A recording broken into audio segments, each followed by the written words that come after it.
Grupo Pão de Açúcar em recuperação extrajudicial. É isso mesmo, minha gente. Uma das maiores redes de varejo alimentício do Brasil chamou alguns credores aí para renegociar dívidas. Você viu aí na mídia GPA para os íntimos, tá? É o Grupo Pão de Açúcar. E tem um monte de FIIs com imóvel alugado para essa empresa ou com CRI na carteira e que aparece lá no relatório gerencial. Devedor GPA. E agora? Calma, porque eu vou destrinchar tudo que tá acontecendo nessa situação para você neste vídeo. Eu sou Ricardo Figueiredo, professor na Finclass, especialista em fundos imobiliários, e hoje a gente vai tratar desse caso específico que tem tirado o sono de alguns investidores aí em fundos imobiliários.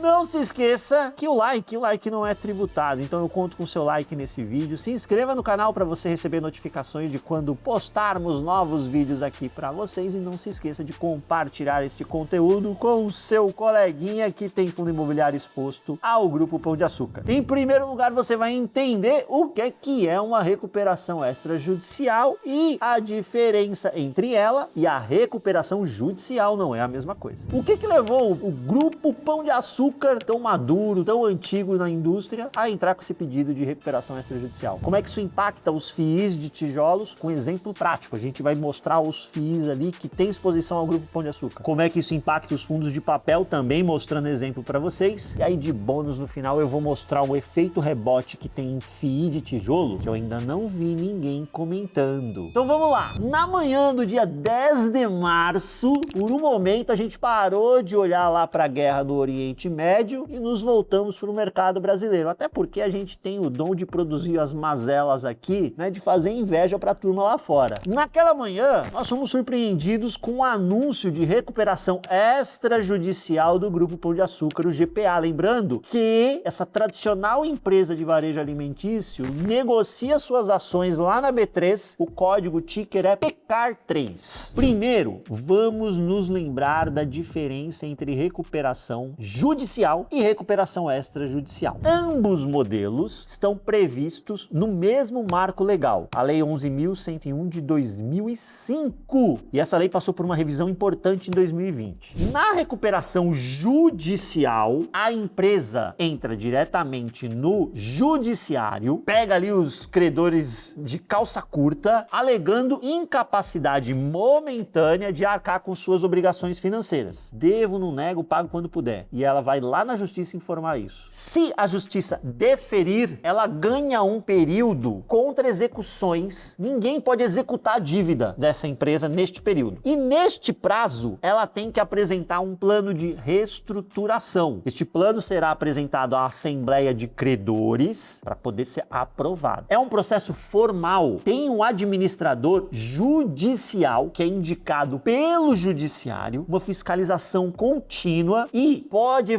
envolver todos os credores, de banco até os colaboradores da empresa. Já a recuperação extrajudicial, ela ocorre com um grupo de credores. Diretamente é negociado com esse grupo de credores esta reorganização da dívida. Ou seja, você não vai no primeiro momento lá na justiça. Você já amarra essa situação previamente com um grupo de credores. Não são nem todos os credores da empresa. O judiciário apenas homologa esse acordo. Não tem Assembleia Geral de Credores. Não tem supervisão tão intensa como na recuperação judicial. Então você abre ali uma janela para negociar acordos específicos com um grupo também específico de credores. Por exemplo, os credores financeiros normalmente funciona assim. E a recuperação extrajudicial, ela tende a ser mais rápida, mais barata e no caso de uma empresa que tem capital aberto, como é o Pão de Açúcar, ela tende a machucar menos a visão do mercado sobre a continuidade daquele negócio. E eu não estou dizendo que não vai ter impacto nenhum. Tem, mas se fosse uma recuperação judicial, o impacto seria maior. Olha que curiosidade, entre 2005 e 2026, a gente está falando de uma janela superior a 10 anos, foram registrados no Brasil 288 casos de recuperação extrajudicial, igual essa do Grupo Pão de Açúcar. Mas 80% desses casos ocorreu após 2020. Lembra que a lei foi reformada em 2020? E isso aumentou o uso dessa alternativa pelas empresas. Somente 78 desses casos, dos 228, foram registrados em 2025. Olha que aceleração brutal. brutal. Porque além disso, a gente teve o fator conjuntural, que é um cenário de juros mais elevados, e isso dificulta a reestruturação de dívidas, e o fator estrutural, porque a reforma lá da lei reduziu o quórum para aprovação de uma recuperação extrajudicial de 3/5 ou 60% dos credores ali envolvidos para uma maioria simples. E aí a gente teve essa aceleração, 2025, recorde da série histórica, nunca tivemos tantas empresas entrando em recuperação extrajudicial. Mas se você quiser mais detalhes, Felipe Arraes, que é nosso analista aqui na Finclass, preparou um vídeo esmiuçando, detalhando essa situação do grupo Pão de Açúcar e a situação da Raízen também, que foi outra que chamou a atenção da indústria. Então o link vai ficar aí na descrição, a turma vai deixar. Dá uma olhadinha que o vídeo ficou bacana, mas você vai olhar esse vídeo depois, porque agora você vai continuar aqui comigo. Agora vamos direto ao caso do GPA Grupo Pão de Açúcar. A recuperação extrajudicial do GPA, ela foi deflagrada para reorganizar uma dívida de 4,5 bilhões de reais. Mas no mesmo dia, o dia 10 de março, o CEO do Grupo Pão de Açúcar informou que fornecedores, salários e aluguéis de lojas estavam fora do escopo daquilo que seria reorganizado, das dívidas que seriam reorganizadas. Logo, tais obrigações seguiam com seus pagamentos rigorosamente em dia. Inclusive, isto saiu na mídia, tem uma matéria do Brasil Journal de 10 de março, na manhã de 10 de março, tratando desse assunto. E ele coloca em dado momento exatamente isso, tá? O CEO disse ainda que a recuperação extrajudicial abrange apenas dívidas não operacionais da empresa, ou seja, aquelas que não estão intimamente ligadas à operação do dia a dia da empresa. Pagamento de fornecedor, salários e aluguéis de loja, essa turma segue a vida normalmente. Essa informação é importante. E olha que legal, hein? Eu abri para vocês a janelinha, que é o FinClub, a comunidade dos assinantes da Finclass. Dá uma olhadinha nessa postagem que eu fiz aqui, olha só, 10 de março. Na mesma manhã, eu já abri aqui uma postagem, recuperação extrajudicial do Grupo Pão de Açúcar e o mundo dos FIIs. E aí eu expliquei para os assinantes o que estava acontecendo e como impactava o mundo dos FIIs, inclusive dando detalhe da exposição dos FIIs que tinham, turma que é tijolo, a gente vai ver aqui mais para frente nesse vídeo, TRXF, RBVA, GAR, enfim, o fundo de tijolos que tem o GPA como locatário. Na mesma hora a gente já comunicou nossos assinantes. Isso que é bom você ter, né, um serviço de um grupo de analistas trabalhando por você, de olho no mercado, entendendo as situações, explicando os impactos de maneira tempestiva. Na hora ali a gente já informou a turma para eles não serem afetados por ruído de mercado, porque tem muito ruído nessa hora. Aqui a gente fez o nosso papel de explicar, né, no detalhe onde está o impacto, mas também tranquilizar para não ter nenhum tipo de exagero, ninguém sair operando de forma emocional. E se você quiser ter esse time de analistas de prontidão, analisando o mercado, recomendando os melhores investimentos para vocês, aproveite o quinto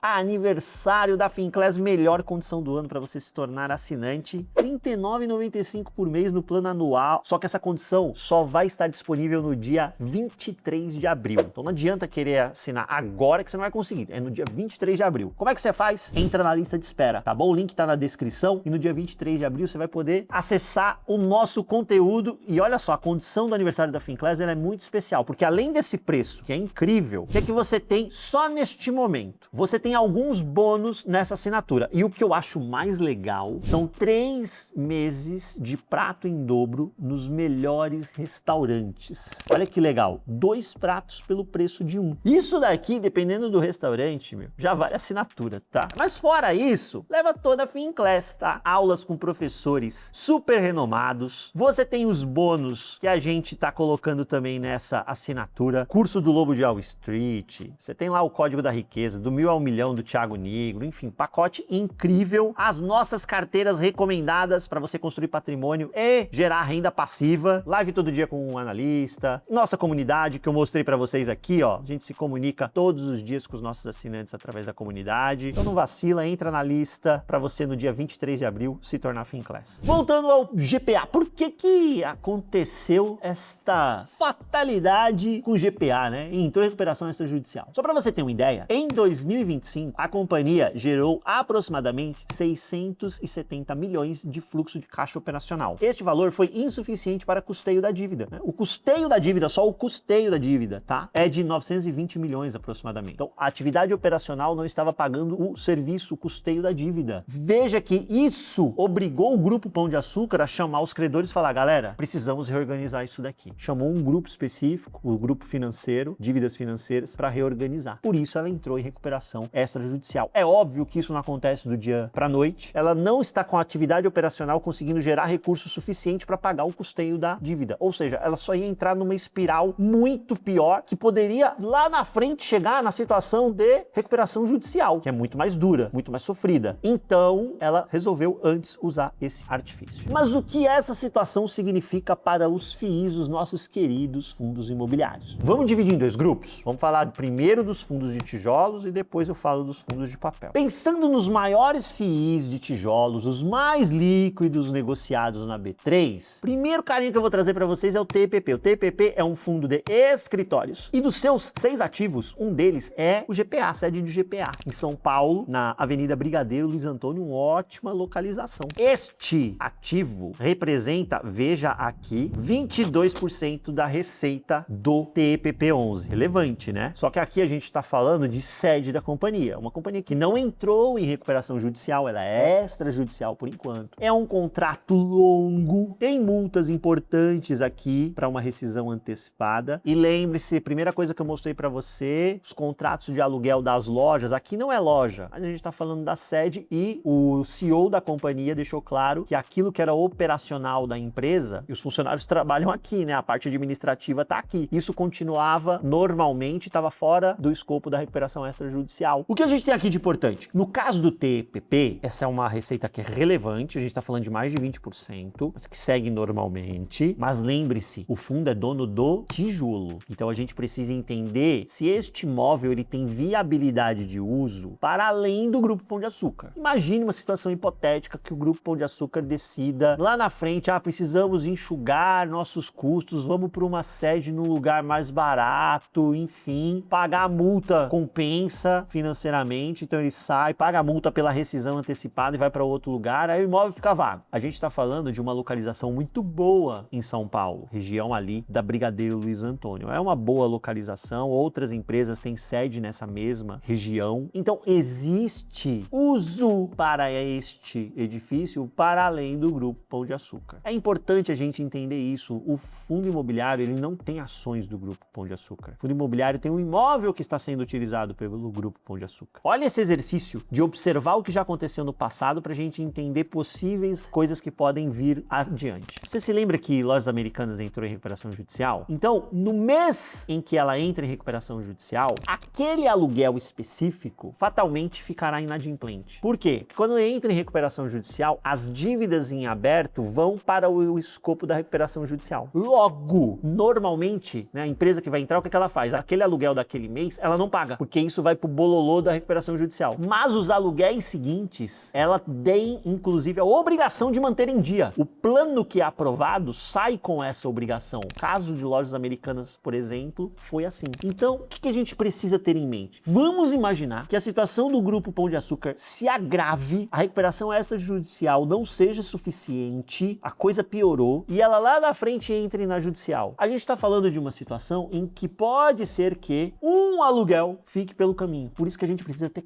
calma na hora de analisar. Porque parece que quando sai a notícia, aí sempre tem os mais emocionados, a turma que semeia o caos, planta a ideia de que agora o Grupo Pão de Açúcar vai sair daquele imóvel, vai ficar vago, nunca mais vai alugar, e não é bem assim. E, inclusive, os outros fundos onde estão as lojas do Grupo Pão de Açúcar foram aqueles que causaram o maior temor dos investidores. Por quê? Porque a sede, apesar de pesar bastante, né, 22%, mas é a sede da empresa, né? É mais fácil primeiro ele, às vezes, enxugar a operação, uma ou outra loja que eventualmente não seja tão relevante assim, não tem uma rentabilidade tão boa assim para o negócio, ele, vou fechar essa loja aqui. Então as lojas causaram mais temor nos investidores. Então vamos começar aqui com um dos fundos que tem lojas do Grupo Pão de Açúcar, o GARI 11, Renda Urbana Gestora. calculadora Guardian. Qual é o tamanho do enrosco de GPA dentro do GARI? Deixa eu trazer o relatório. Tá aqui, turma. Isso aqui é o último relatório gerencial do fundo, tá? GPA representa 14% da receita. Então, primeira coisa que você tem que ter em mente é fazer conta. Se tomar decisão sem fazer cálculo, você tá só caindo na narrativa dos semeadores do caos. Vamos imaginar que GARI represente 10% da sua carteira de FIIs, que é bastante. Se GARI é 10% da carteira de FIIs e 14% da receita é GPA, 1,4% da sua carteira de FIIs é receita GPA. Vamos imaginar que você não tenha mais nenhum outro fundo que tenha exposição ao GPA e que sua carteira de FIIs represente 10% do seu patrimônio. Então, GPA representou 0,14%. Você vai perder a sua noite de sono por conta de 0,14% da receita da sua carteira de investimentos? Você tá vendo que tem hora que você precisa fazer conta para entender o real impacto da sua vida? Porque aquilo que parece ser o caos é algo menor, e eu tô assumindo que esse dinheiro sumiu. E é o dinheiro da receita, gente. Porque, mais uma vez, o que é que o GARI tem? O GARI tem ações do GPA? Não, ele tem imóvel. E o imóvel tá alugado pro GPA, tá? Aí a gente precisa entrar e ver as localizações destes imóveis. Então, olha só, um desses imóveis, Pão de Açúcar, na Abílio Soares, bairro do Paraíso, em São Paulo. Isso daqui, gente, é um terreno que é ouro para o desenvolvimento imobiliário residencial. Vamos imaginar que esse Pão de Açúcar saia daqui. Para varejo, esse ponto é muito bom. Então, outras empresas terão interesse nesse ponto. Mas fora isso, você terá incorporadoras de olho nesse terreno, querendo verticalizar, transformar em residencial, que gera um retorno, assim, impressionante em cima do terreno. E não é caso isolado. Se você olhar outros ativos do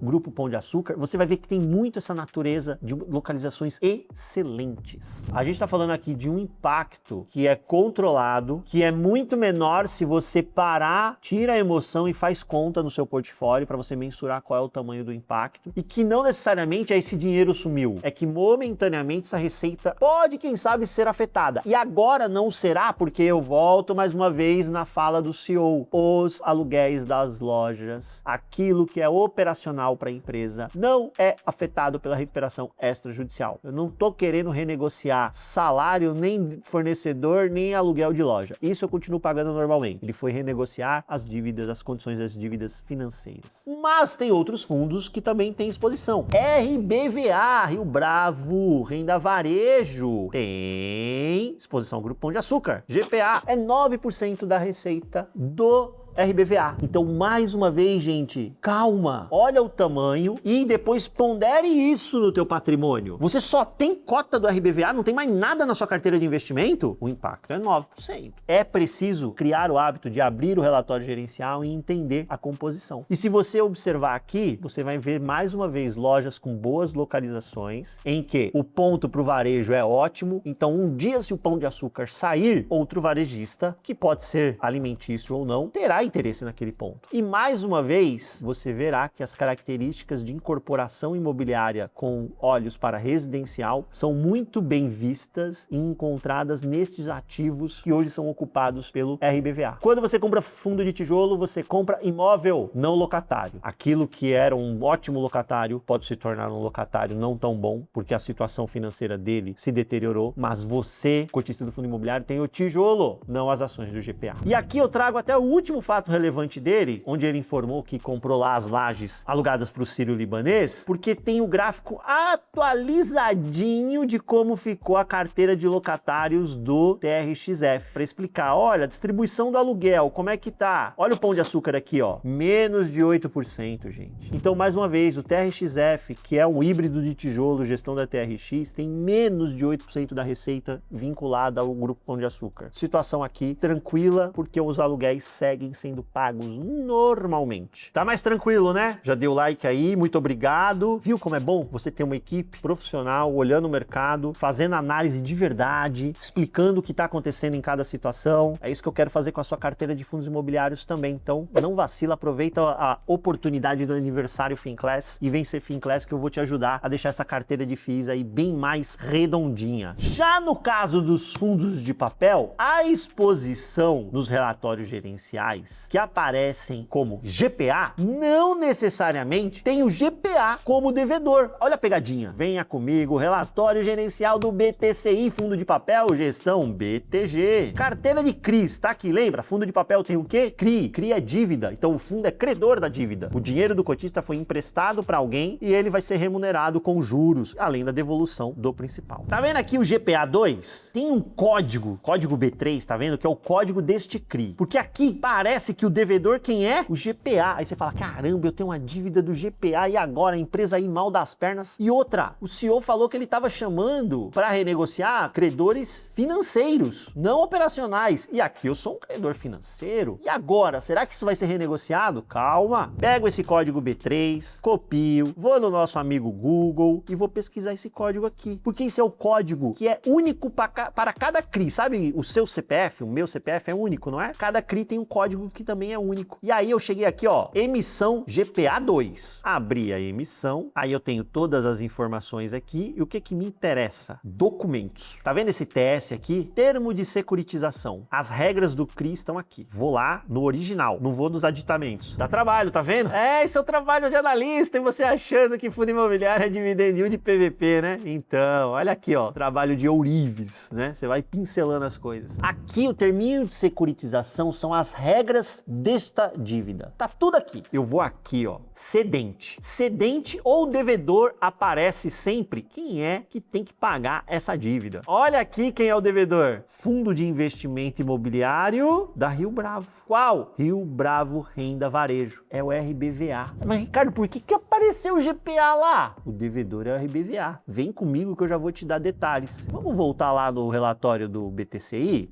Se você descer mais no relatório, lá embaixo tem um pouquinho mais de detalhamento de cada operação. Tá aqui, gente, olha só, GPA 2. Recebíveis do GPA, contrato de locação de supermercados, foram antecipados pelo RBVA 11 com o intuito de arrecadar recursos para aquisição de 4 imóveis na Grande São Paulo e São José dos Campos. Ou seja, ele usou esses recebíveis. Que recebíveis são esses? Os aluguéis. Eles irrigam o pagamento desta dívida para os credores do CRI. Então, aqui, não necessariamente o GPA é o devedor. E se o GPA não pagar, pessoal, o crisista, o credor do CRI, ele não vai bater lá na porta do GPA falando, ô amigão, cadê meu dinheiro? O devedor é o Rio Bravo Renda Varejo. Ele indicou este fluxo de aluguéis como o fluxo que irrigará este pagamento desse CRI. Que legal! Quando você empresta dinheiro para alguém e este alguém indica já, ó, tá vendo esses aluguéis